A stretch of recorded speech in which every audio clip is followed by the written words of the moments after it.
الحمد للہ رب العالمین والعاقبۃ للمتقین والصلاة والسلام علی سید الانبیاء والمرسلین والصلاة والسلام علی آباء سید الانبیاء والمرسلین والصلاة والسلام علی امہات سید الانبیاء والمرسلین والصلاة والسلام علی اعمام سید الانبیاء والمرسلین لا سیما افضل البشر بعد الانبیاء بالقول الغالب خیر الناصرین سیدنا ابو طالب علیہ الصلاۃ والسلام وعلی آلہ واصحابہ واہل بیتہ وعطرتہ وعشیرتہ اجمعین اما بعد فاعوذ باللہ من الشیطان الرجیم بسم اللہ الرحمن الرحیم لقد جاءکم رسول من انفسکم عزیز علیہ ما عنتم حریص علیکم بالمؤمنین رؤوف الرحیم صدق اللہ مولانا العظیم وبلغنا رسولہ النبی العظیم رؤوف الرحیم ان اللہ وملائکتہ یصلون علی النبی یا ایہا الذین آمنوا صلوا علیہ وسلموا تسلیما الصلاۃ والسلام علیک یا سیدی یا رسول اللہ وعلی آلک واصحابک یا سیدی یا حبیب اللہ الصلاۃ والسلام علیک یا سیدی یا رحمۃ للعالمین وعلی آلک واصحابک یا سیدی یا شفیع المذنبین۔ حمد و صلاۃ کے بعد انتہائی واجب القدر حاضرین و ناظرین، بحمد اللہ تعالی ہماری سلسلہ وار گفتگو قرآن اور حسین علیہ السلام کے حوالے سے جاری اور ساری ہے، اور آج یہ دوسری نشست ہے، اور ہم نے پہلی نشست کے اندر اجمالی طور پر امام علی مقام علیہ السلام کے خاندانی پس منظر کے تقدس کو قرآن کی روشن آیات میں بیان فرمایا، اور آج بھی انشاءاللہ العزیز اسی تسلسل کو ہم جاری رکھیں گے تاکہ اہل اسلام کو پتہ چلے کہ امام علی مقام علیہ السلام کا وقار اور شخصیت وقتی نہیں بلکہ مشیت الہی کی کوئی خصوصی عظمت ہے جس کے تسلسل کا نام امام حسین ہے۔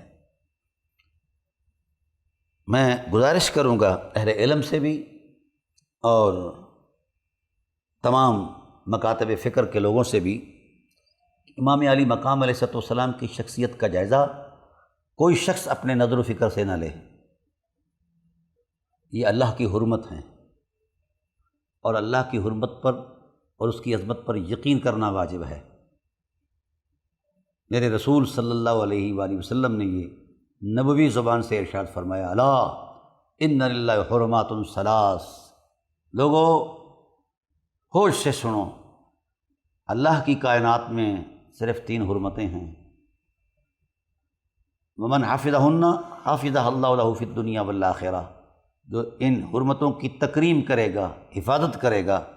اللہ تعالیٰ دونوں جہانوں میں ان کی حفاظت کرے گا، اور ومن ضیعہن، جو ان حرمتوں کو ضائع کر دے گا، ان کی تکریم نہیں کرے گا،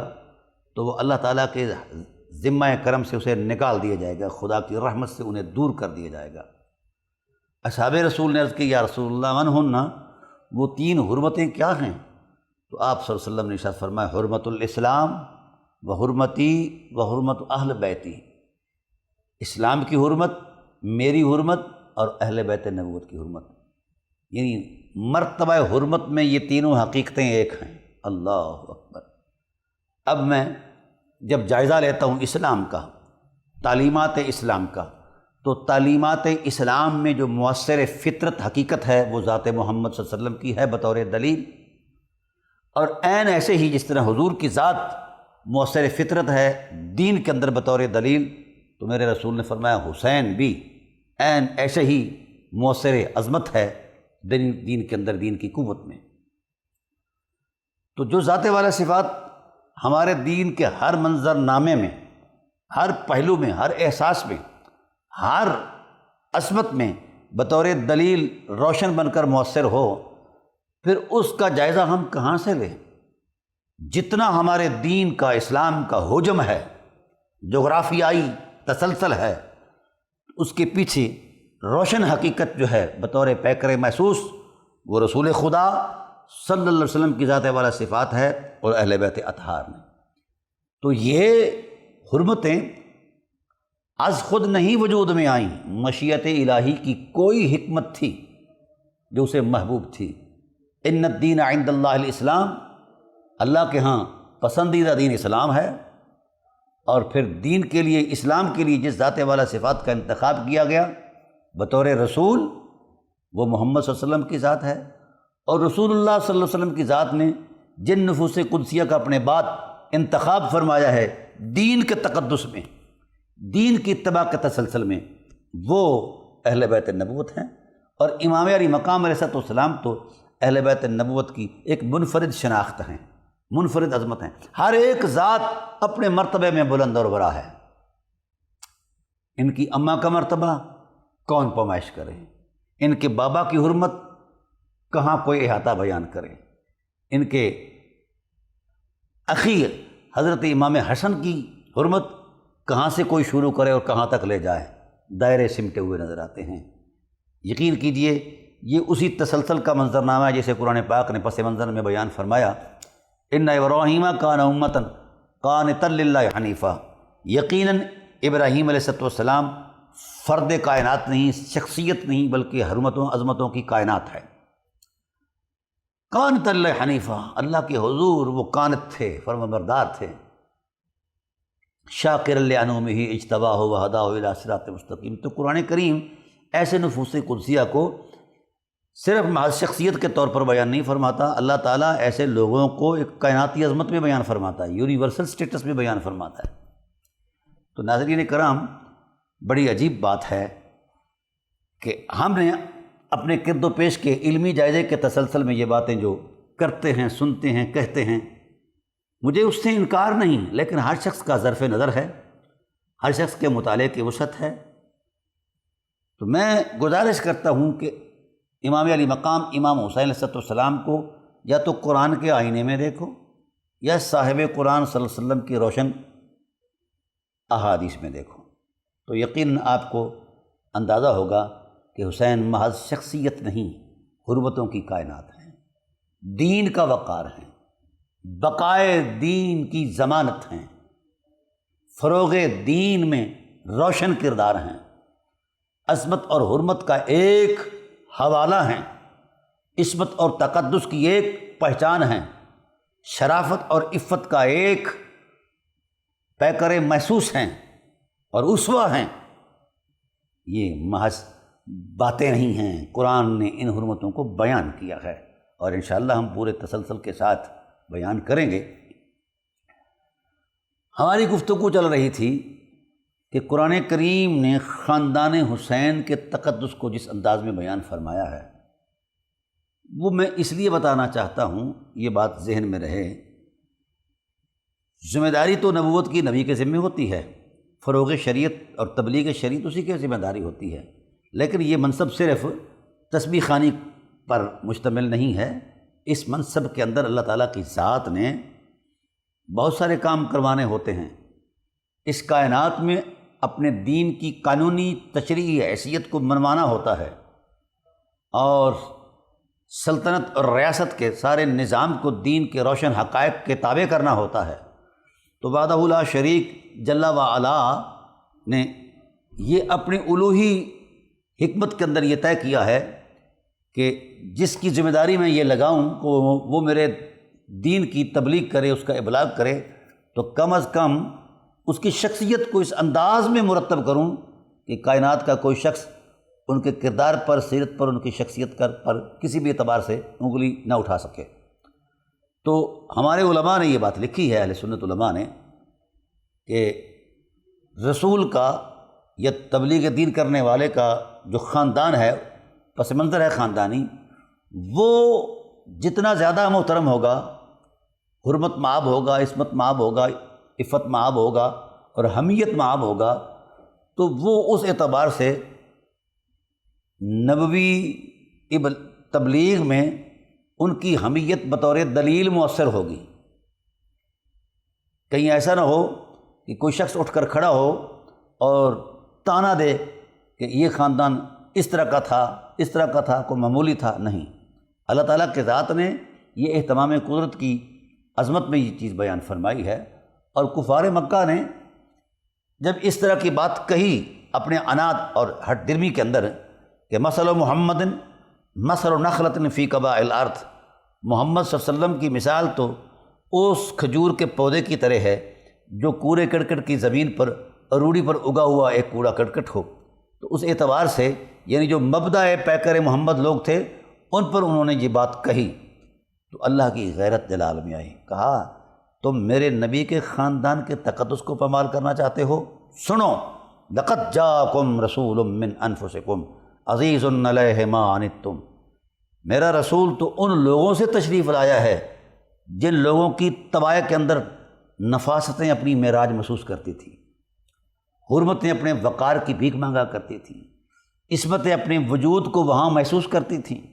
یہ اتنے مبارک لوگوں سے، انفسکم کو انفاسکم پڑھا گیا ہے، یہ قرأت متواترہ ہے، تو مطلب یہ ہوا اے اشرفکم، تم میں سب سے زیادہ شرافت اور بزرگی کے اعتبار سے جو مقدس خاندان ہے وہ میرے نبی کا خاندان ہے۔ خدا کی گواہی آ گئی دلیل بن کر۔ خدا ذوالجلال نے بھی اس حقیقت کو دیکھا ہے، محسوس فرمایا ہے، اپنی شایان نشان تو بیان فرمایا ہے۔ اب اس اعتبار سے یہ بات طے ہوئی کہ وحدہ لا شریک نے جس مرتبے میں، جس عظمت میں، جس وقار میں میرے امام علی مقام امام حسین علیہ السلام کے خاندان کی حرمت کو بیان فرمایا ہے، تو جس اہتمام قدرت کے ساتھ، مشیت الہی کے جس خصوصی اہتمام اور تسلسل کے ساتھ یہ سلسلہ عظمت چلا ہے اور اپنی تکمیلی مراحل تک پہنچا ہے اور اپنے کمال اور عروج پر پہنچا ہے، آج بھی وہ حقیقت قرآن کی آیات میں بھی وہ زندہ ہے اور کائنات کے اندر بھی وہ زندہ ہے۔ جب تک قرآن کی آیات رہیں گی نسب حسین کی حرمتوں کو قرآن بولتا رہے گا۔ تو حسین اپنے پس منظر میں بھی کوئی معمولی شخص نہیں ہے علیہ الصلوۃ والسلام، نہ پس منظر میں کوئی معمولی شخص ہے اور نہ پیش منظر میں کوئی معمولی شخص ہے۔ تو ان کا تو آبائی خاندان کیا خوبصورت خاندان ہے جس کو قرآن کریم نے بڑے تقدس کے ساتھ بیان فرمایا ہے۔ حضرت ابراہیم علیہ السلام کی ذات کے بارے میں تو قرآن کہہ گیا وَإِبْرَاهِيمَ الَّذِي وَفَّى، ابراہیم وفاؤں کی اس انتہا پر ہیں کہ وفائیں بھی وجود ابراہیم سے لپٹ کر ناز کرتی ہیں۔ کیا وفا ہے خدا سے؟ اللہ اکبر۔ حوالہ وفا آیا تو دل دماغ کے دریچے کھلے۔ جب اللہ وحدہ لا شریک کی طرف سے آزمائشوں کا تسلسل شروع ہوا تو آزمائشیں دم بخود ہو گئیں جرأت ابراہیم علیہ السلام کے سامنے، وہ ابتلائیں رک گئیں اور ساکت ہو گئیں کہ عزم ابراہیم کتنا بلند ہے۔ کبھی مال خدا کی راہ میں ذبح اپنا پیش کیا جا رہا ہے، کبھی جان آگ کی سپرد کی جا رہی ہے، اور کبھی نوخیز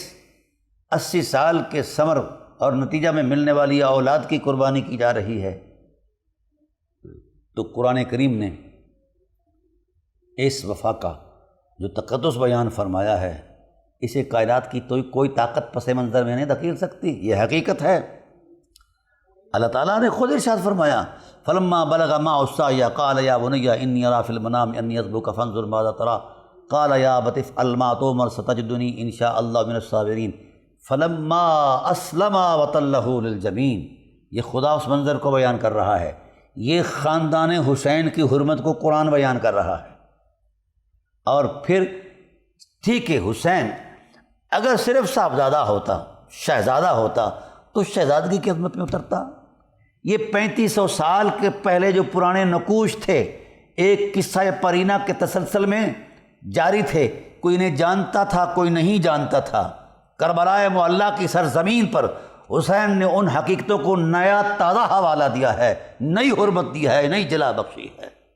کوئی یہ نہ کہے کہ یہ ایک قصہ تھا، کہا نہیں، ابراہیم علیہ السلام نے مشیت الہی میں اتر کر اپنے لخت جگر کے گلے پر چھری چلائی تھی تو وہ چھری تو مشیت نے نہیں چلنے دی۔ آئیے اس کا عملی نمونہ ہم کربلا میں پیش کرتے ہیں۔ ہم 72 نفوس قدسیہ کے گلے اللہ کی حرمت اور اللہ تعالیٰ کے دین کی عزت میں ذبح کراتے ہیں، اور ہوا ایسا۔ یہ تصدیق ہے ان آیات کی، یہ تصدیق ہے ان واقعات کی۔ تو حوالہ وہیں قائم ہوا اور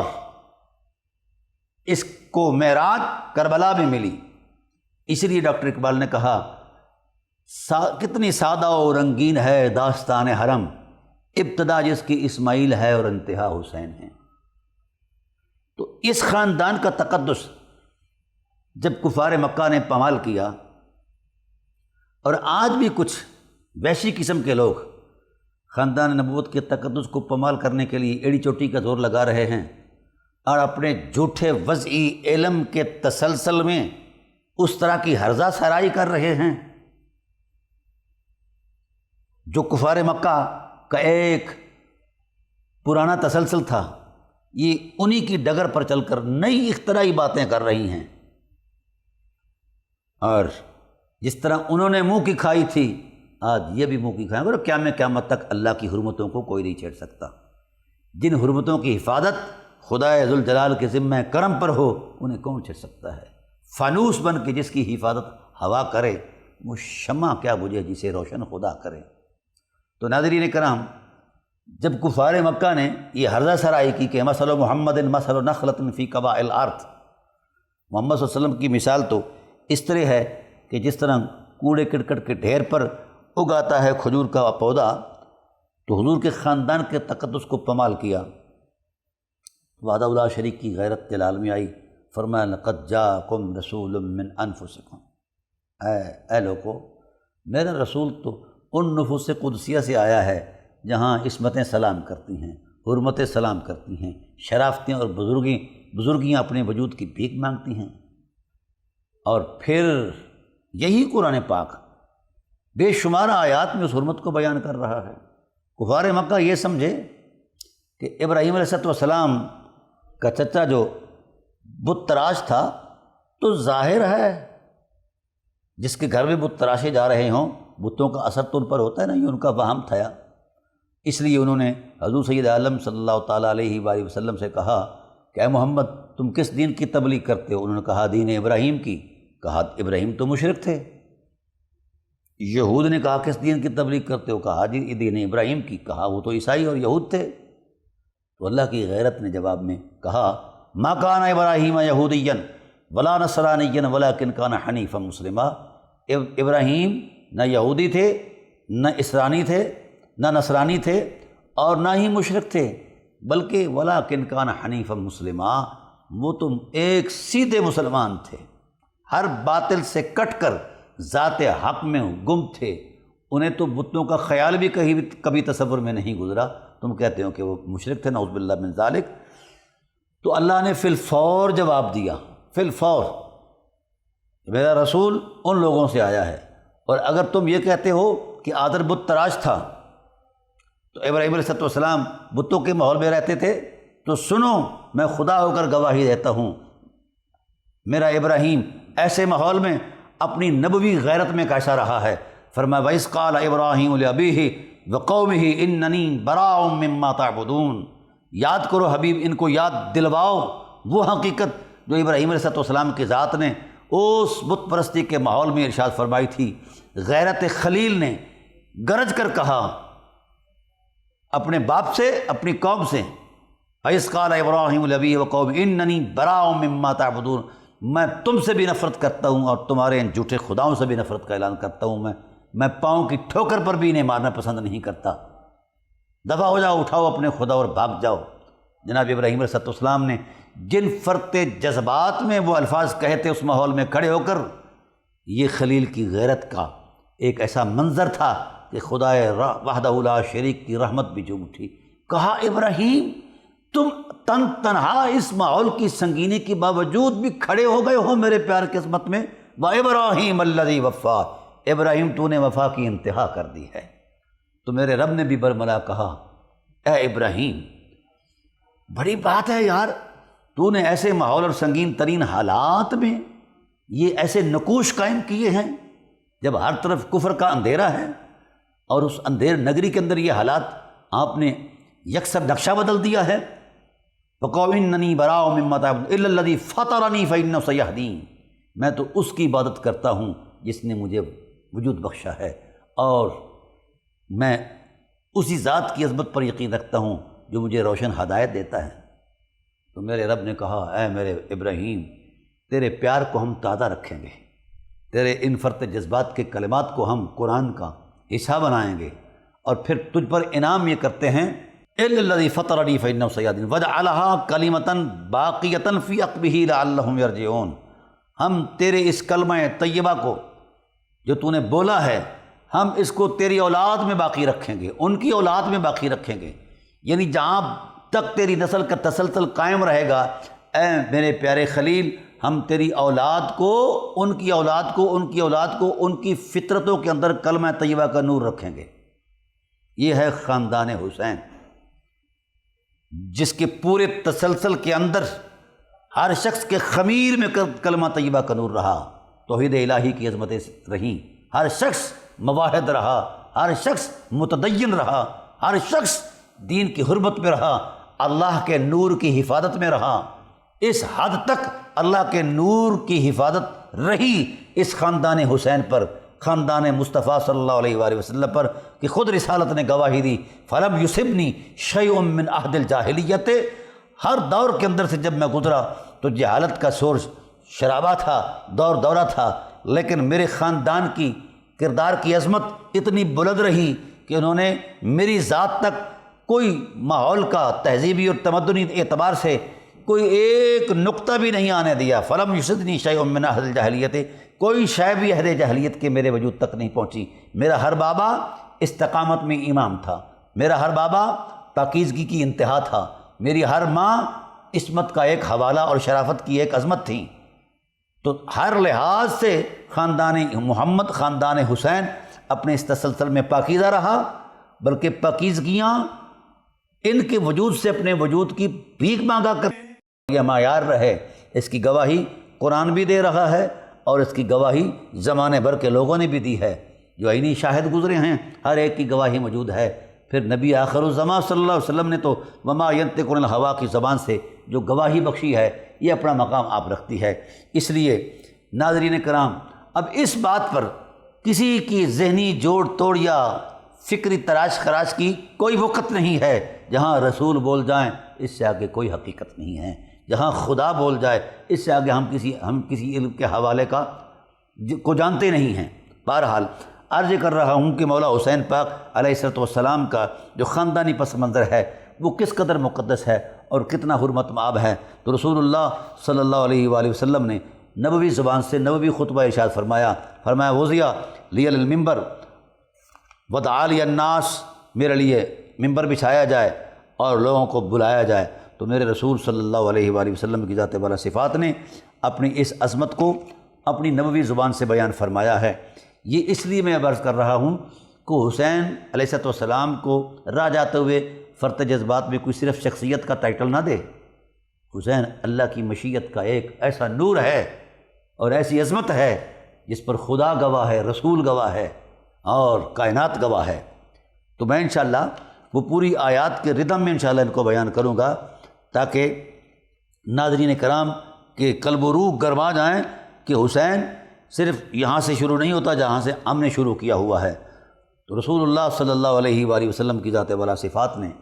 اس خاندان کے تقدس کو بیان کرتے ہوئے خود ارشاد فرمایا، پہلے اپنا نسب بیان فرمایا،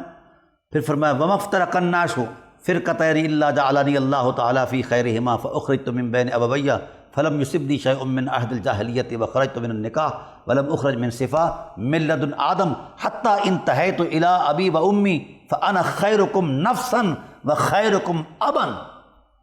اللہ اکبر۔ فرمایا جب بھی اللہ تعالیٰ کی ذات نے اپنی مخلوق میں عظمتوں کو وجود بخشا تو ہر عظمت میرے ماں باپ کے ساتھ وابستہ کر دی، اور میں عظمت نکاحی میں آیا ہوں پورے تسلسل کے ساتھ، حضرت آدم سے لے کر اپنی اماں کریمہ تک، اور ساری کائنات میں جو سب سے زیادہ فضیلت مآب ہے باپ کے اعتبار سے وہ محمد ہے، یعنی محمد کا باپ اتنا محترم ہے، حسنین کریمین کا پرنانا اتنا محترم ہے کہ ہر احترام اپنے وجود کی بھیک مانگ رہا ہے در عبداللہ علیہ السلام سے۔ اور حضرت حسنین کریمین کی پرنانی مبارک حضرت آمنہ صلوات اللہ تعالیٰ علیہا اس قدر محترم ہیں کہ احترام کو بھی وہاں سے وجود ملتا ہے۔ حسنین کریمین صلوات اللہ تعالیٰ علیہما یہ قرآن سے اپنے وجود پیکر محسوس کے ظہور سے وابستہ نہیں ہیں، یہ اس وقت سے وابستہ ہیں جب وقت بھی کسی عقائد میں نہیں تھا۔ اللہ اکبر۔ تو عرض کر رہا ہوں، میرے رسول صلی اللہ علیہ وسلم نے ارشاد فرمایا ان اللہ خلق الخلق ثم قسم قسمین، جب اللہ تعالیٰ کی ذات نے مخلوق کو پیدا فرمایا تو دو حصوں میں تقسیم کیا، فجعلنی فی خیرہما، جو حصہ فضیلت میں سب سے بلند و بالا تھا مجھے اللہ تعالیٰ کی ذات نے اس میں رکھا۔ کما قال اللہ تعالی، حوالہ دیا نبی آخر الزمان کا اپنا کلمہ بھی یقین کی انتہا ہے، مگر پھر بھی اپنی بات کی توثیق کے لیے رسول اللہ صلی اللہ علیہ وسلم کی ذات نے قرآن کریم کی آیات کو پیش فرمایا ہے۔ فرمایا کما قال اللہ تعالی اصحاب الجمین و اصحاب الشمال، انا اصحاب الجمین ما اصحاب الجمین و اصحاب الشمال ما اصحاب الشمال، اہل یمین یعنی اہل جنت اور اہل دوزخ یہ دو الگ طبقات ہیں۔ فرمایا انا من اصحاب الجمین، میں ان سے ہوں جن کا جنتی ہونا لوح محفوظ پر پہلے ہی لکھا ہوا ہے، جن کا جنتی ہونا مشیت الہی نے پہلے ہی طے کیا ہوا ہے، جن کے ٹائٹل میں نام لگا دی ہے جنت اللہ تعالیٰ کی ذات نے، مجھے ان میں رکھا۔ پھر فرمایا وَأَنَا مِنْ خَيْرِ اصحاب الجمین، اہل جنت میں جو سب سے بلند مرتبہ جنت پر ہیں، جس سے آگے جنت کا تصور کوئی نہیں ہے، فرمایا مجھے اللہ نے ان لوگوں سے پیدا فرمایا۔ یہ رسول کی زبان ہے۔ پھر ارشاد فرمایا ثم قسم قسمین یا ثلاثاً، پھر اللہ تعالیٰ کی ذات نے ان دو قسموں کو تین حصوں میں بیان فرمایا، تقسیم فرمایا۔ کما قال اللہ تعالی اصحاب المیمنۃ ما اصحاب المیمنہ و اصحاب المشأمۃ ما اصحاب المشأمہ۔ اللہ اکبر۔ یہ حسین کا خاندانی پس منظر قرآن بیان کر رہا ہے اور اللہ کا رسول نبوی زبان سے بیان کر کے قرآن کو بطور حوالہ پیش کر رہا ہے۔ فرمایا اصحاب المیمنۃ ما اصحاب المیمنہ، یعنی جو لوگ اہل جنت ہیں کتنی شان والے ہیں، اور دوسرا وہ اصحاب المشأمۃ، جن کے نامہ اعمال بائیں ہاتھ میں ہوں گے وہ کتنے رسوا ہوں گے۔ اب پہلی تو تقسیم میں، ان تینوں تقسیموں میں وہ دو حصے تو پہلے بیان ہو گئے کہ اہل جنت اور اہل جہنم، پھر اب جو تیسرا حصہ تقسیم ہے اس کو جس مرتبے میں بیان فرمایا، یعنی پہلے مرتبے میں حضور سید عالم صلی اللہ علیہ وسلم نے اپنے آباء و اجداد کو، خاندان محمد صلی اللہ علیہ وسلم کو، خاندان حسین کو اس مرتبے میں بیان فرمایا کہ ان کا جنتی ہونا ابتداء ہی سے ہی اللہ تعالیٰ کی ذات نے طے فرمایا ہوا ہے، بلکہ جنت کے سب سے اعلیٰ درجات جس سے اوپر جنت کا درجہ کوئی نہیں ہے وہاں ہیں یہ نفوس قدسیہ۔ پھر ارشاد فرمایا والسابقون السابقون، کچھ لوگ ایسے بھی ہیں بلند بخت جو جنت جن کے قدموں کو چھو کر نیچے رہ جاتی ہے یہ جنت سے بھی بلند و بالا ہو جاتے ہیں۔ اب ارشاد فرمایا انا من السابقین وانا من خیر السابقین، میں ان سے ہوں جنت جن کے قدموں کی بو سے لے کر نیچے رہ جاتی ہے اور وہ جنت سے بھی اوپر چلے جاتے ہیں، سبقت لے جاتے ہیں۔ وانا من السابقین، میں ان سبقت کرنے والوں سے ہوں۔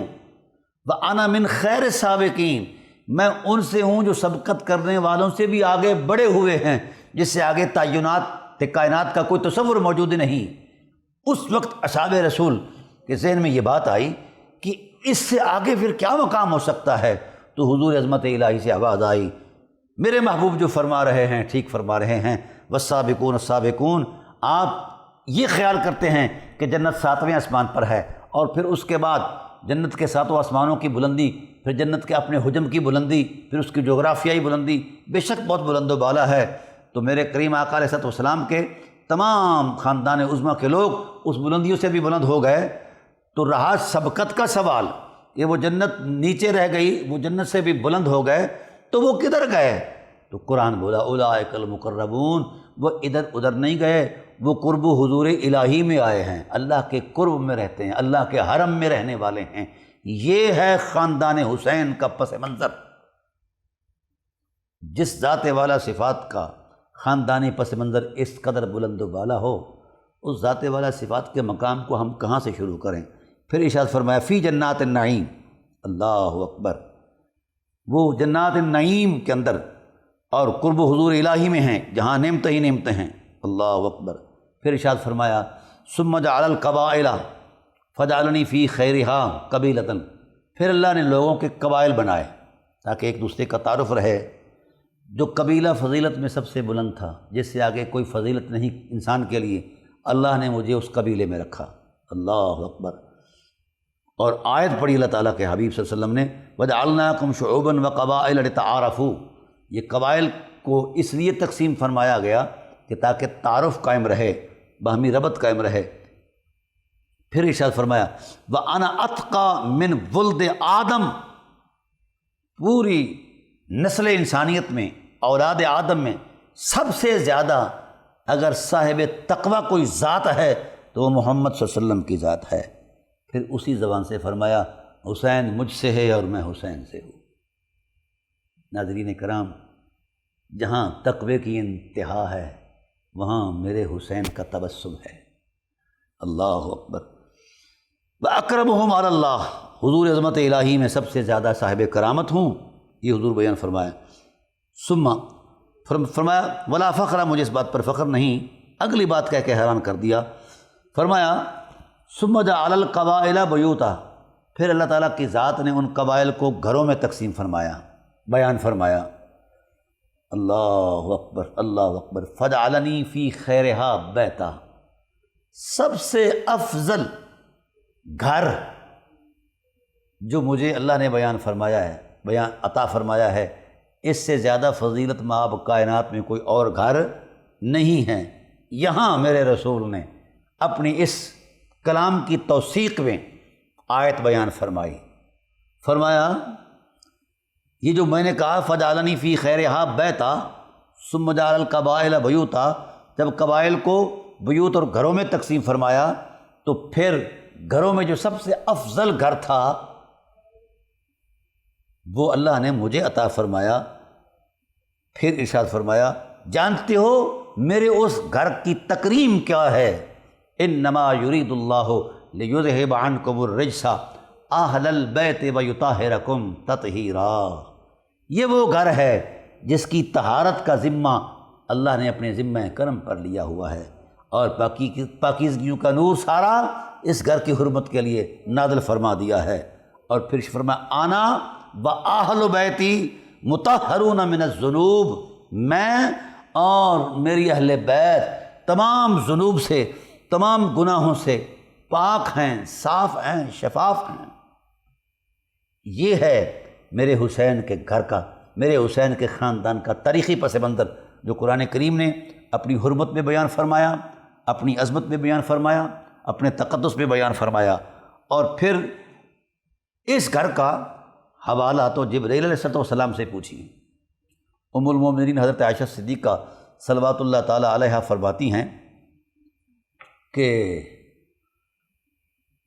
رسالت پناہ عالم صلی اللہ علیہ وسلم کی حضور عظمت میں جنابی جبرائیل علیہ السلام آئے تو یہ کہانی سنائی، کہا یا رسول اللہ ان اللہ تعالی امرنی ان اطوف الی الارض، مجھے اللہ نے حکم دیا کہ میں زمین میں آؤں اور گھوموں اور عظمتوں کی جستجو کروں۔ ثم قلبت مشارق الارض و مغاربہا، میں نے زمین کے مشرق اور مغرب چھان مارے، فی جبلہا و سہلہا، میں نے اس کے زمین کے سخت پتھریلے سنگلاخ ذروں میں بھی اترا ہوں اور ریت کے ذروں میں، نرم زمین کے ریت کے ذروں میں بھی اترا ہوں، ذرہ ذرہ چھان مارا ہے۔ فلم اجد حیا خیرا من العرب، کائنات میں عرب سے افضل اور کوئی شخص نظر نہیں آیا۔ پھر مجھے حکم دیا ان اطوف الی الارض فی جبلہا و سالہا و رسلہا،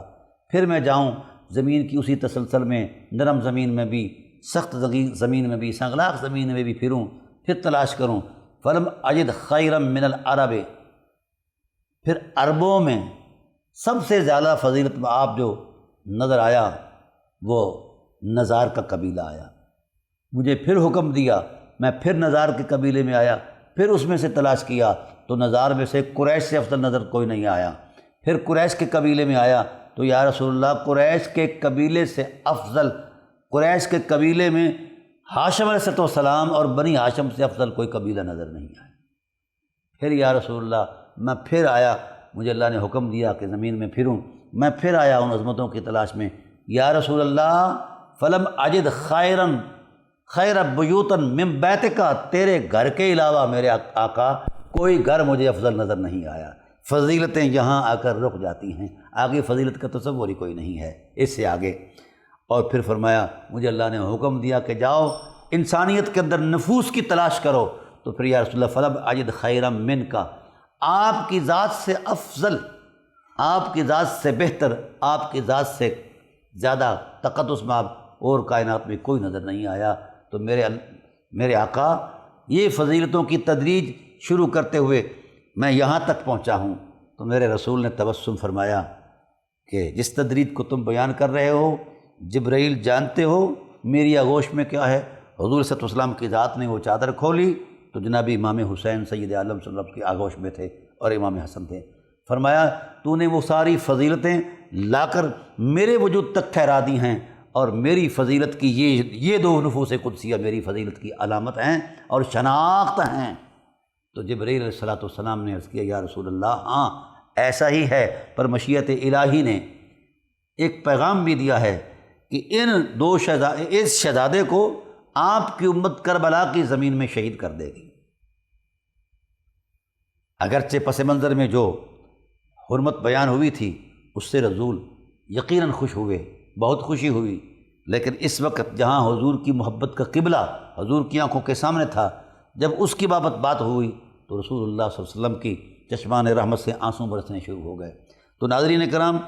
اب یہ تصدیق ہے خاندان حسین کی، اور میرے رسول صلی اللہ علیہ وآلہ وسلم کی ذات نے بھی امام علی مقام علیہ السلام کا جو تقدس بیان فرمایا ہے وہ خاندانی منصب، خاندانی مرتبے کی بنیاد پر بیان فرمایا ہے کہ سب سے زیادہ فضیلت مآب اس اعتبار سے کون ہو سکتا ہے کائنات میں؟ الا اخبرکم بخیر الناس، الا اخبرکم بخیر الناس، جدًا و جدۃ، امن و امۃ، خالا و خالۃ، ابن و ابا و امن، ہر اعتبار سے، یعنی ماں باپ کے اعتبار سے، دادا دادی کے اعتبار، نانا نانی کے اعتبار سے، اب جتنے بھی اعتبارات قائم کیے رسول پاک صلی اللہ علیہ وسلم کی ذات نے، ہر اعتبار کی ایک الگ منفرد شان ہے، ہر اعتبار عظمتوں کی ایک الگ کائنات ہے، رفعتوں کی ایک الگ شناخت ہے۔ تاہم عرض کر رہا ہوں کہ اب سید عالم صلی اللہ علیہ وآلہ وسلم کی ذات والا صفات نے بھی اس حرمت کو بیان فرما دیا، قرآن کریم نے بھی حضور سید عالم صلی اللہ علیہ وآلہ وسلم کے خاندان عظمیٰ کے تقدس کو بیان فرما دیا۔ تو یہ الگ سے کوئی خاندان نہیں ہے، یہ بات دوبارہ میں دہرا دیتا ہوں کہ میرے حسین علیہ السلام کا اور میرے نبی پاک صلی اللہ علیہ وآلہ وسلم کا کو الگ سے کوئی خاندان نہیں ہے۔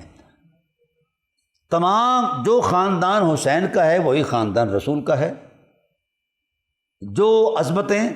اس خاندانی پس منظر میں ہیں وہی عظمتیں اسی خاندانی پس منظر میں ہیں۔ تو اب اس اعتبار سے یہ بات طے ہو گئی کہ امام علی مقام علیہ السلام کی حیات عصمت صرف وہاں سے شروع نہیں ہوتی جہاں سے آپ کی ولادت ہوئی، آپ کی حیات عصمت کے پس منظر میں ایک بہت بڑی تکریم کا تسلسل ہے، بہت بڑی حرمت کا تسلسل ہے، بہت بڑی شان استفایت کا تسلسل ہے۔ تو جس ذات والا صفات کے وجود کے اس تقدس کے تسلسل کو قرآن کریم اہتمام کے ساتھ اپنی روشن آیات میں بیان کرے، وہ چھوٹی ذات نہیں ہے، وہ صرف شخصیت نہیں ہے، وہ بلکہ ایک ایسی حقیقت ہے جس حقیقت سے پوری کائنات کی حقیقتوں کو روشنی ملتی ہے، وجود ملتا ہے اور عظمت ملتی ہے۔ اس لیے میرے رسول صلی اللہ علیہ وآلہ وسلم کی ذات والا صفات نے یہ ایسا نہیں کہ حضور سید عالم صلی اللہ علیہ وآلہ وسلم فرط جذبات میں کوئی بات کرتے رہے، جو کچھ بھی کہتے رہے اس کے پیچھے وحی الہی کا نور رہا۔ تو ناظرین کرام، امام علی مقام علیہ السلام کا جو خاندانی پس منظر ہے، اب دوسرا اعتبار یہ قائم ہوا اس حوالے سے کہ اس خاندان کا تاریخ کا تسلسل، ایک تو وہ حوالہ میں پہلے پروگرام میں عرض کر چکا ہوں کہ اللہ تعالیٰ کی ذات نے اس خاندان عظمیٰ کے تقدس مآب وجودوں کو اپنے نور کے جلووں سے سجایا ہوا تھا، اور یہ ابتدا ہے۔ اور یہ بھی